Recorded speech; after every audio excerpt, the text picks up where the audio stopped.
Usually I start on one side. Sherry, do you have any prayer requests? Yeah, they're really in Virginia. And how is Kelly's friend's mom, the one that had a... I thought it would be terrible hearing all everything about the Northeast. The worst drive was through Jackson. I don't think she's. Got away from Jacksonville. It was great. Most of our family is out. Really? The thing is,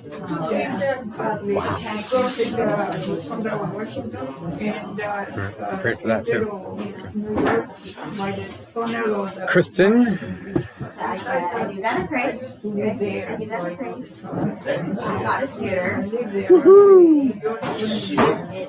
John Riders ride on. You know what this means, right? You know what that means? It means I'm hoping that you keep both wheels on the ground. That's why when you see a motorcyclist do that, that's them saying, I hope you keep both your wheels on the ground.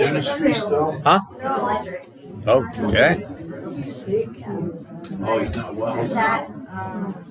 What's your wife for the transmission? Yeah. I'm praying for My daughter, she graduated from here, as far as salvation goes. bio and or whatever. Yeah, it's a good prayer request. Yeah. Andrew, as in your husband. Okay. Chris? Family and health. And also our friend Mark. Yep.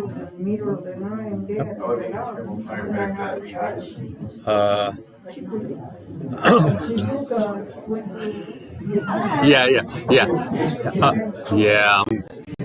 But we are doing prayer requests.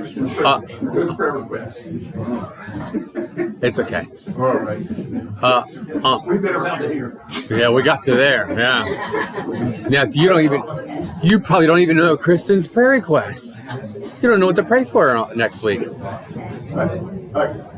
We this last couple of Sundays, last weekend we were with my sister and her husband, and of course he's got Alzheimer's and he's got leukemia, and then his sister has cancer, and hospice has already been called.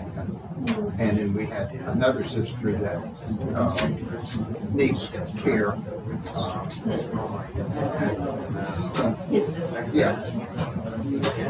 Sue, my sister's sister-in-law. Anyway, she needs care.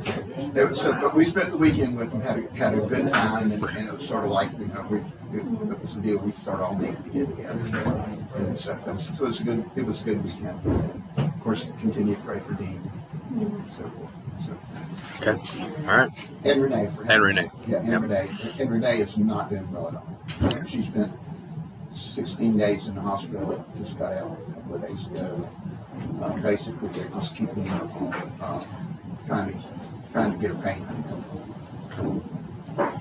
Okay. Yeah. Have prayed for her today. On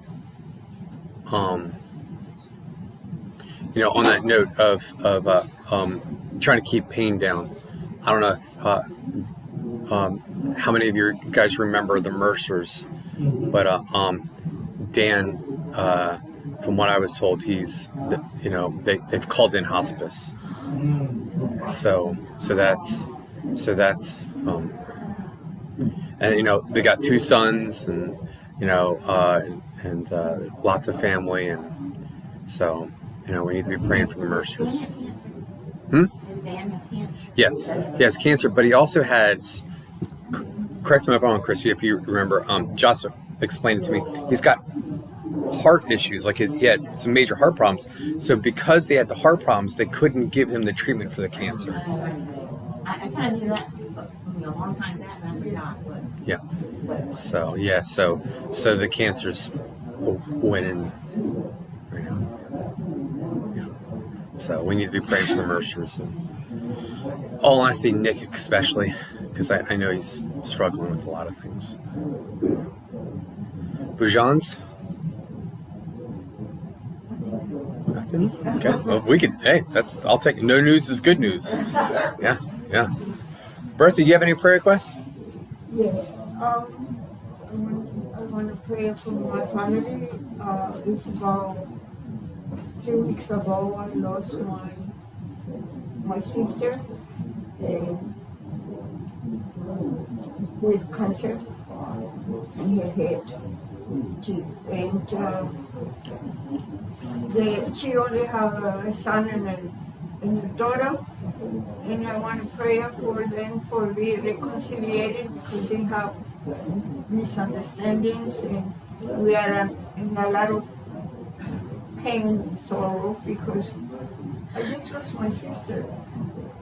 In about a year and a half, I lost my older brother who was in New York. He falls and he hit the ground and he passed away because the injury in his head was very serious. And my other sister passed away with cancer too. And I don't know you ladies, but I'm a survivor of 3 cancers. And to God be the glory. It's honestly the most incredible miracle. I don't know if you guys don't know that I was at home with a hospice for the end. 3 weeks later, I decided that I don't want the hospice. I just wanted to be alone and let me go where the Lord wills. And here I am without chemo because the first chemo that they give me, I passed away. They revived me. And I decided, well, if I'm dying, I don't want the poison in my body. I don't believe in that. I believe in what God says in the Word, that the nutrients and things I have to help my immune system to get stronger because that's what God gave me, the immune system. By His wounds, I be healed. So I don't put poisons in my body. I start changing completely the way I eat. And here I am for testimony of you ladies. Approximas or chemo is not the last resolution for your cancers. You have to help your immune system. Your diet is very important. It's in the word of the Lord. The nutrition things are there, what to eat and what not to eat, because He wants us to be healthy. And I don't know you ladies if you know that I sing in the choir of First Baptist Orlando, the mega church in Orlando for 18 years. And when I get the cancer, I say, I don't have more stomach because they took my stomach out. I only have a little piece of stomach. So I said, I don't have no air for singing. What am I going to do now? I was very depressed. I decided I said, Lord, show me the way what I'm doing here. And He says, now you're on to teach my word. And He gave me the instruments to really teach profound, verse by verse, the word of the Lord, and I'm doing that in the Spanish channels. He told me, you're going to your people, your town, through the internet. I go to the television in my town, and the radio, all the programs go there. And here I am. And here I am. Some moments I'm not going to tell you that it's not depressing. It is. It is, but the Lord keep me going. Struggles. My husband is sick. He has his own issues with cancer too. But here we are. We try to serve when we be able. And thank you for listening. And I hope my testimony helped you to don't be discouraged, because we are here with a purpose to serve in the Lord.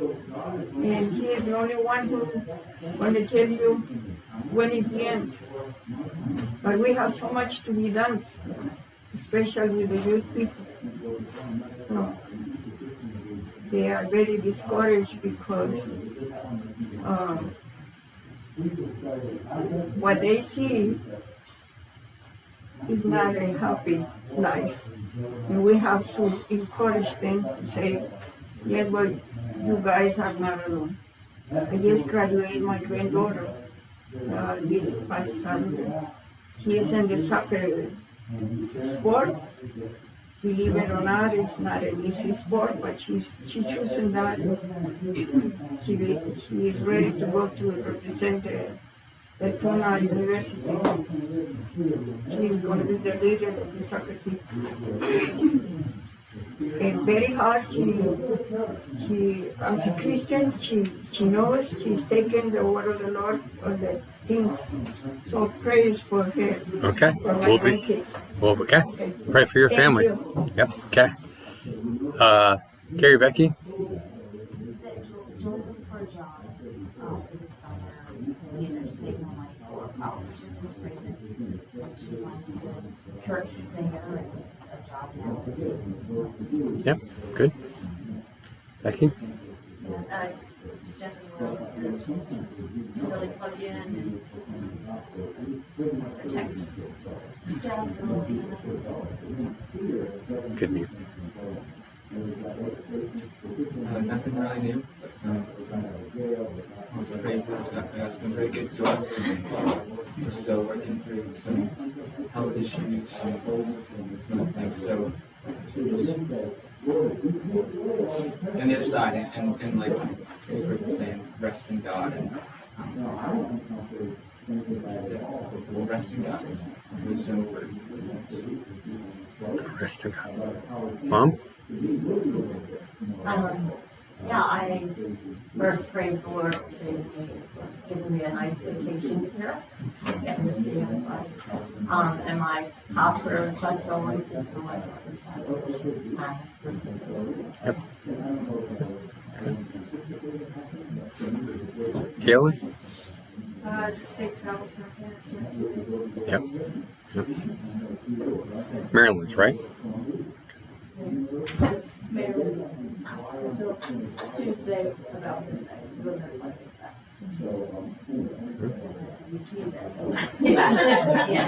Yeah, I was thinking that. I was like, all right, but I didn't want to belittle you and say that I'm sure you got it all under control. Good. That's how it should be. Nick? Okay. Julie, your mom already prayed for you. But is there any prayer requests you have extra? Fine. That was her prayer request for you. There you go. Good. Tom? Rachel and the kids travel back. Okay. Kentucky. All right, let's pray. Oh. Heavenly Father, I thank you that we can come to you. I thank you that we can bring prayer requests to you. I thank you for your word and the rest we can get from it. I ask God you help all unspokens, even the ones that aren't spoken as unspoken. So I ask God you help Kelly's friend's mom. God, I am glad you helped Kristen find a way of transportation. I ask God you help her husband to come to know you. I ask God you help Chris and BJ's health and family. But you know what? We ask that for all of us. God, I ask you help Larry Reeves. Well, there's a lot of relatives, but especially Dean and Renee. Those are the ones we've been praying for the most. But there's relatives and relatives of relatives that have other things. God, I ask you to help them. God, I ask you to help Bertha's family with the loss of sister and God, I ask you to help the younger ones to be encouraged and to grow closer to you.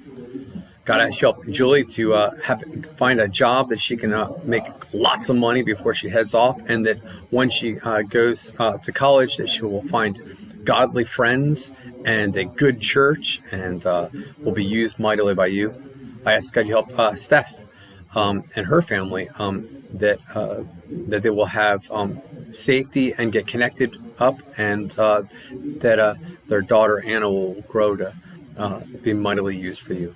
God, I ask you help Chris and Karen with physical and such issues, that you'll take care of them and help them in all things. God, I ask you help Anna, my sister, that she'll come to know you. God, I ask you help the John and Jen as they're traveling, that they will be safe, and that Caitlin and the rest of the clan will have a good time while they're gone, but that everything will be safe and such. I ask God you help Rachel and the kids as they travel. And I think I got most of them. And God, if there's any prayer requests that I forgot, that you will take care of them. And we thank you and we praise you and we love you. In Jesus' name, amen. I almost forgot, this date, and so there's a higher risk of complications, so just keep her in prayer. Yep. Did actually pray for her already today, but yes. You know what? And I forgot Dan Mercer, but I have already prayed for him today too. So we'll check that up as okay. I didn't do it here. All right. Well, we're in Hebrews chapter 3, verse 16. Hebrews chapter 3, verse 16. I'm going to read the whole section that we're going to be going through. So I'm going to read 16 through 19. And it says this: For who, having heard, rebelled?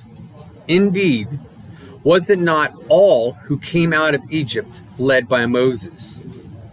Now, with whom was he angry for 40 years? Was it not those who sinned, whose corpse fell in the wilderness? And to whom did he swear that he would not, that they would not enter his rest? But to those who did not obey.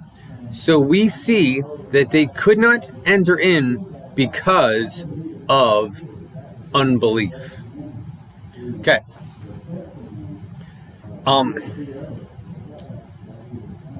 It was funny. I started to read this, not the first verse, without looking at the punctuation. Now, we got to remember that when this was written, this was probably written in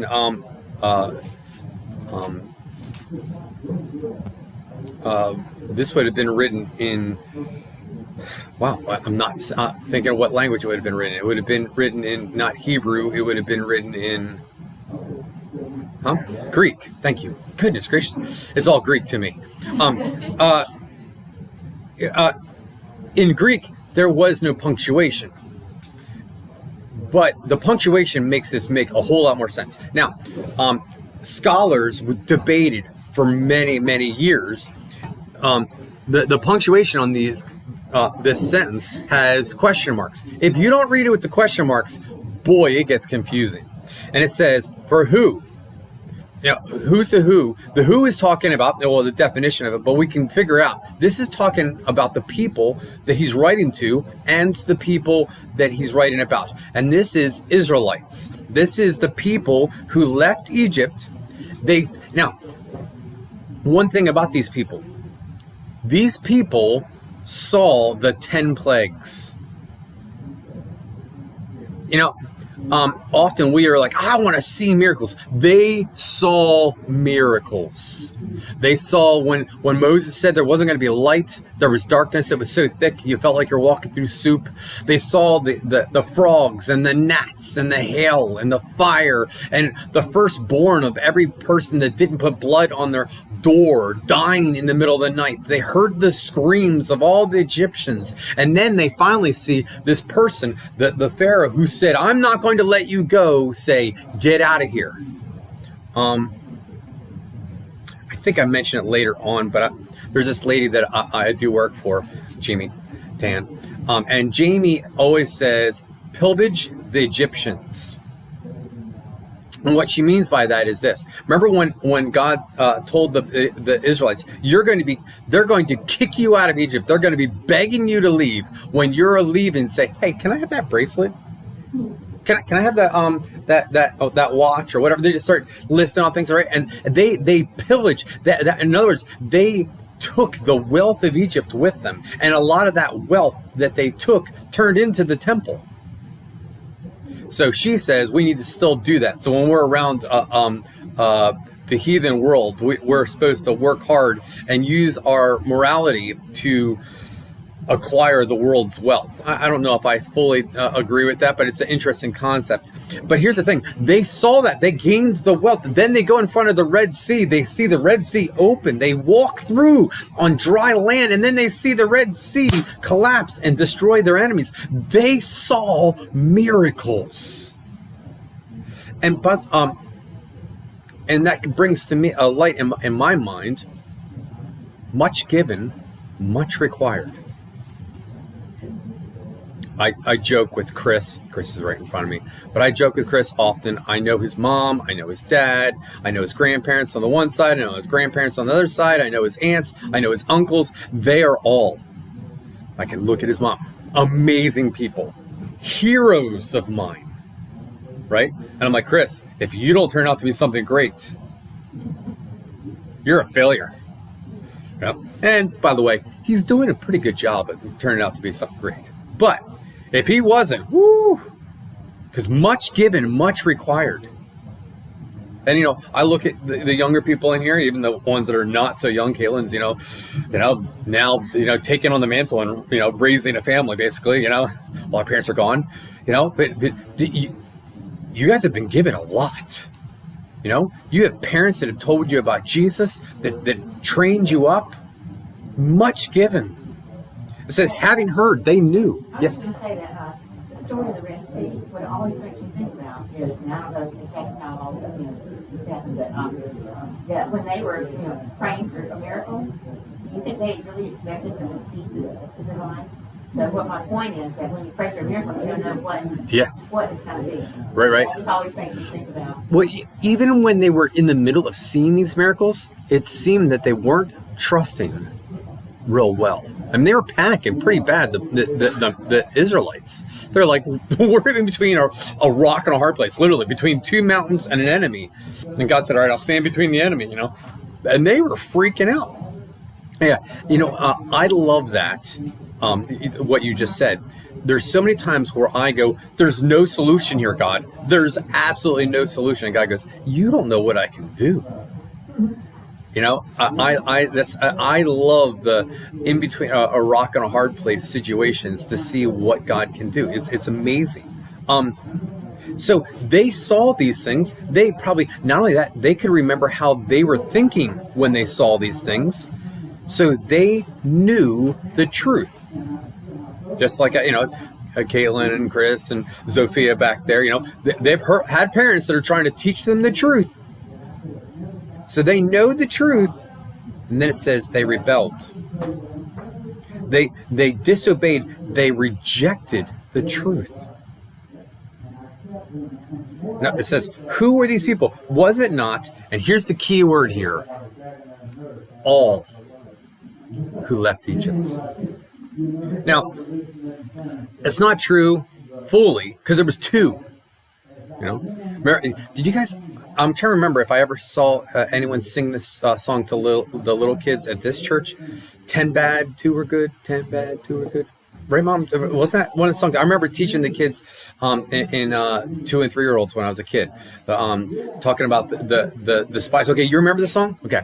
10 were bad, 2 were good. 10 were bad, 2 were good. Talking about the spies that went into Canaan, the Israelites that were going in there and checking out and seeing what's up, and the 10 go back and there's like, they're giants in the land and we do fear them. You know what I'm saying? And they're like, and there's this and there's that. We're going to be squashed like bugs. And the 2 were like, God divided the Red Sea.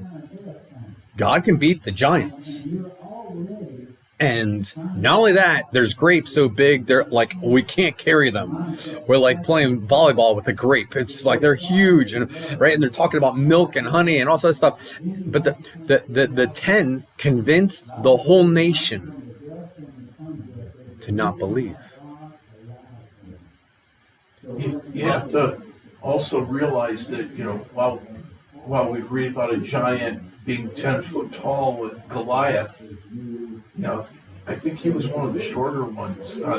If you There's a possibility. if you read some of the stuff that's out there, it sounds like some of these giants were like 60 feet tall, which is, you have to look. Yeah. I mean, there's a possibility. But I mean, it's like, can you imagine? That's like 6 10-foot story buildings. Yeah. And so you would be like an insect. I mean, they Yeah, were you- weren't doing hyperbole, probably. There's a possibility that they were literal, and I don't know about that, but I'll tell you this: it doesn't matter Yeah. because the Red Sea is still divided. But it's funny in that here's Joshua and Caleb. They're 80 years old when they go in to conquer the place. Yep. But at the same time, with the people was Egyptians with them, and they wanted to go back to Egypt. They was so many years under the slavery thing that they learned the Egyptian ways. So the Lord has to pass them to many tests to let them know, I'm God. I'm unique. You have to watch of me. But they was contaminated with the Egyptian ways in so many ways. And a lot of Egyptians was with them. Was not only the people of God, because many of them was married with the Egyptians and had children mixed and things like that. And they have both cultures, their own and the Egyptians' culture. So it's a lot of things that they have. That was the reason that they was in the desert. They was not able to abandon their old habits immediately. They did it little by the testings that they have to pass through. And that's the same thing with us. We don't change the bad habits in 1 minute. It's through a lot of tribulations and things, and we realize that we have to change some bad habits. Well, the people were not supposed to wander for 40 years originally. Their disbelief made the trip a little longer. But you're right. One of the things that was keeping them from fully trusting God was they kept on hungering to go back to slavery. You know what I'm saying? It's not just, and by the way, is that not a picture of us? Us, and I say us, like as in me included, we hunger for the slavery of sin. And so it says all those that left Egypt, the 10 and the Red, seeing those things, led by Moses. And there's 2 things I want you to get out of this, because okay, what do I see as the key story or the key thing of all Hebrews? Jesus is better. And one of the key elements is Jesus is better than Moses. We joked about this, the Sissio clan, with John and Jen being gone, right? And you're like, oh no, someone, I didn't say this, burnt the house. Hopefully they won't burn the house down. I feel pretty confident. I think, here's my praise for you, Caitlin. I think Caitlin's a pretty good older sister. She's got good leadership. I trust her as one of the teachers at the school, right? I think she's going to do just fine. The leadership of her right now is she's going to keep Jade from burning the house down, hopefully, right? Okay. Now, if the house burns down, sorry, Caitlin, I'm going to hold you kind of responsible. I'm going to be like, Caitlin, you should have kept Jade from holding matches. Right? Now, the leader is semi-responsible for the group.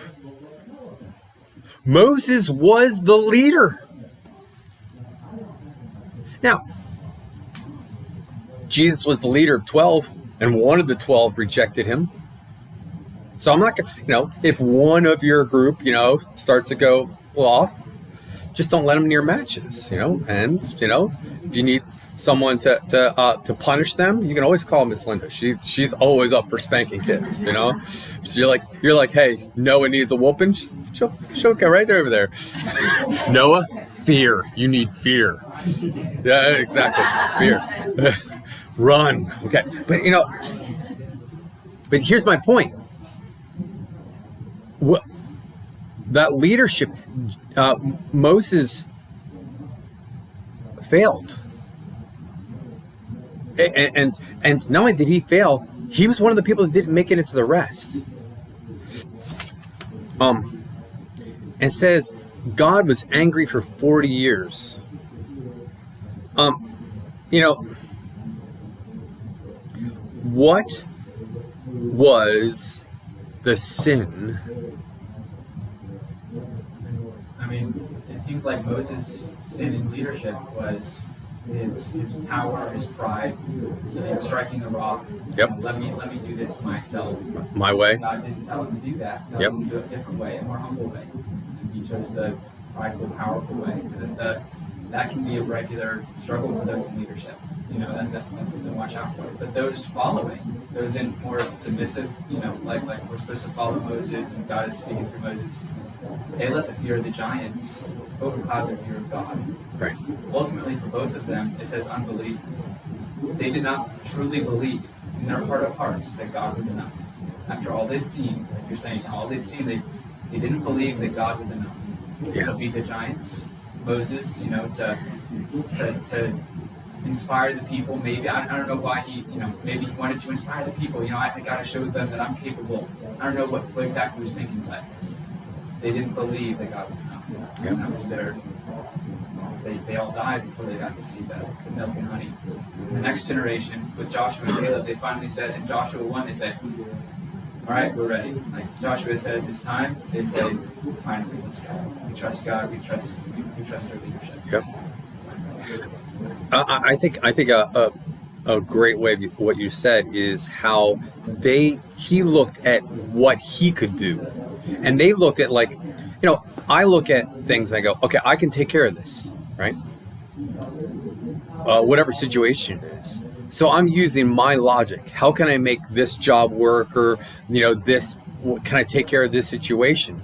But we have to realize, and they had to realize, that there's a part of the equation that you don't know. That's God. God makes it so that rock, like you said, Susie, there was a rock, you know, mountains and ocean and enemy. There's no solution. But with God, there is a perfect solution. And see, we forget that God is part of that equation.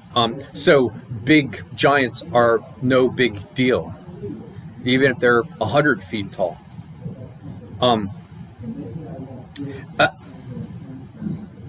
It says the corpse all died, so none of them went in, right? Okay.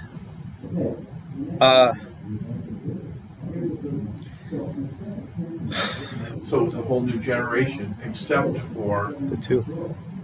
Yeah, the two. One thing on this. A couple of the commentators that I read, they named the 16 through 18. They say those who start well need to end well.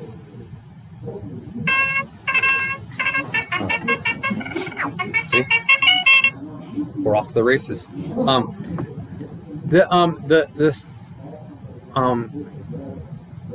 I believe in security of the believer.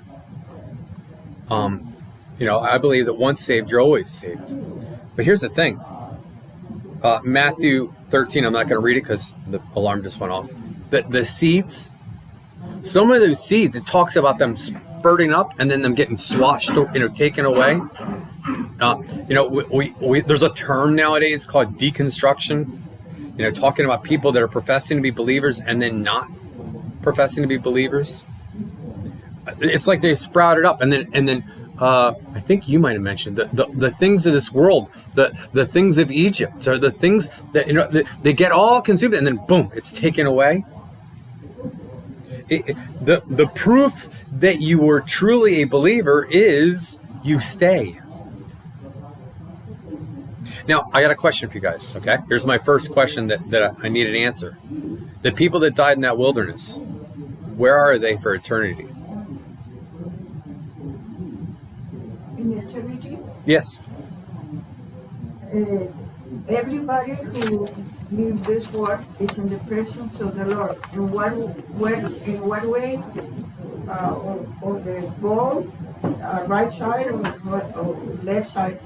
We don't know, because but at the same time, behind the four creatures in Revelations, many eyes. That's the army of the Lord. Many of them pass away, and they are the army of the Lord. Those are little eyes that says behind the creatures are that people who pass it and are in the presence of the Lord, singing glory to Him every day and night.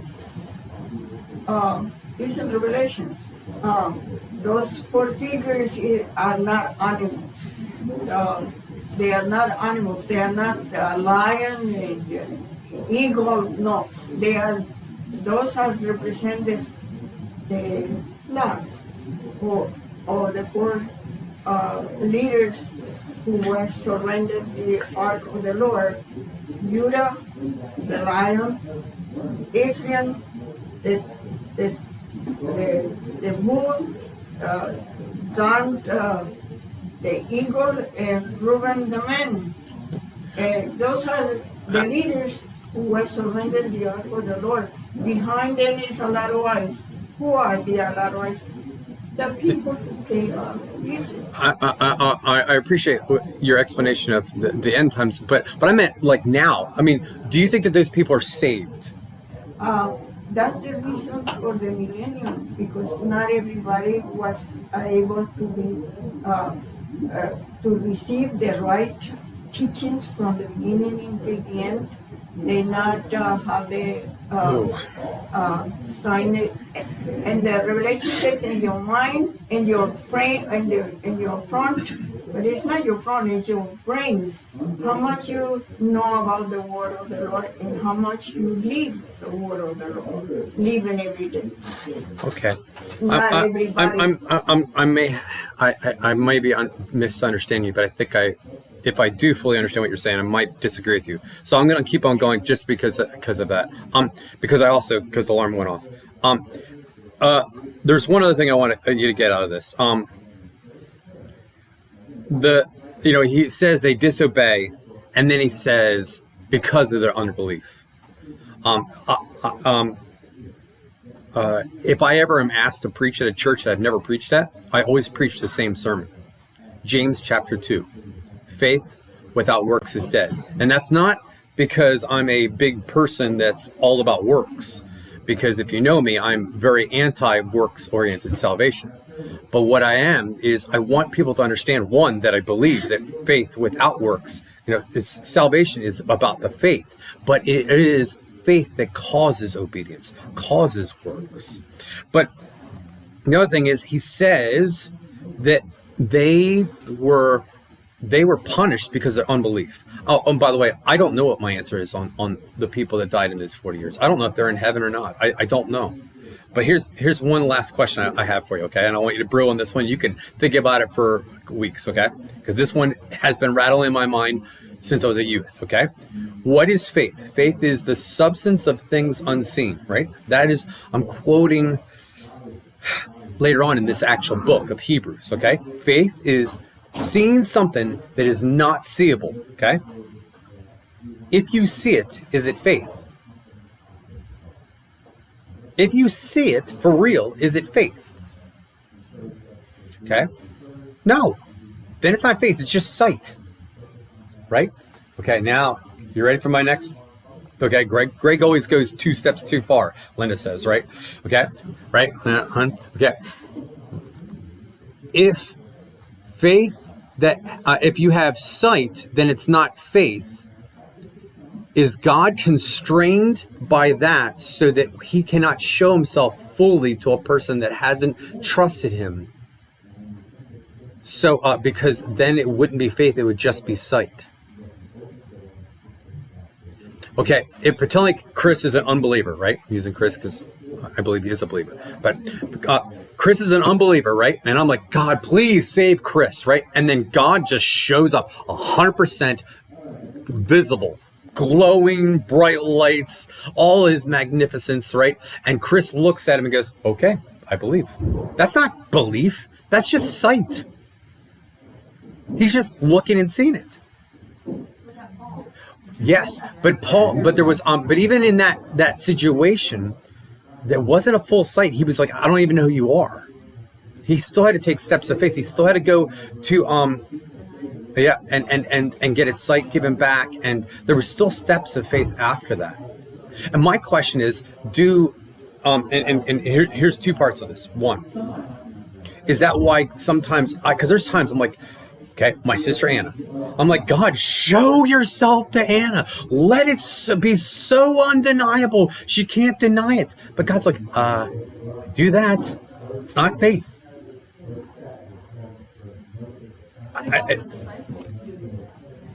See and believe. Blessed are those who not see. Right. Yeah. See and believe in something. I mean, but blessed are those that. And they still were definitely not seeing the full story of it.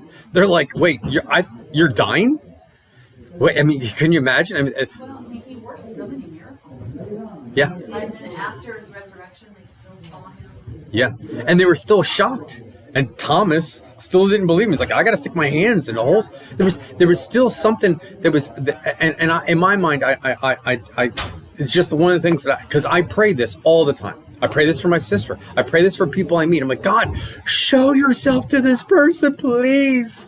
And God's like, I feel there's times that obviously he doesn't speak to me verbally, but there's times I'm like, if he did, they might not be able to have faith. It may be just sight. But I don't think he's constrained by that. Like your question, what is yeah, constrained yeah, that is the question. by sight? And no, obviously not, because we do have the we see and believe. Now they saw and they didn't understand for a long time. It didn't click until a certain point, and God let it click. God gives our spirit the sight, the faith that it needs. Yep. And God calls us to Himself. So that's the deciding factor. But He does choose to show Himself more to some, less to others, and it's all a testament to who He is. It's all a testament to His glory. To He has shown up in big ways for people, and I've known testimonies. I've heard testimonies that, and God really showed Himself and opened my eyes in that moment.